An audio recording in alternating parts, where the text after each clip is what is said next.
হ্যাঁ, ধন্যবাদ। যেমনটি বলছিলেন সেই মহেন্দ্রক্ষণ কিন্তু এসে গিয়েছে।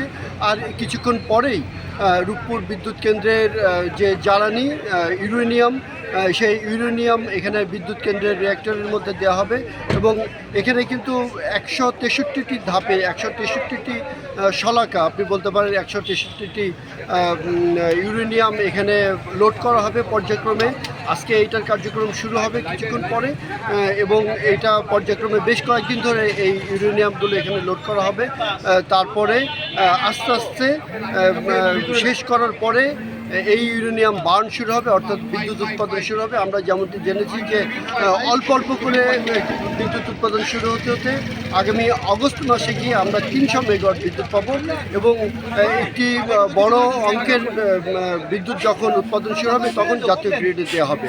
এর আগ পর্যন্ত যে বিদ্যুৎ উৎপাদন হবে সেই বিদ্যুৎটি এইখানের বিদ্যুৎ কেন্দ্রের জন্য যে বিদ্যুৎ প্রয়োজন হবে সেই বিদ্যুৎগুলো এখানে ব্যবহার করা হবে। তো এই ছিল আমার কাছে শেষ খবর।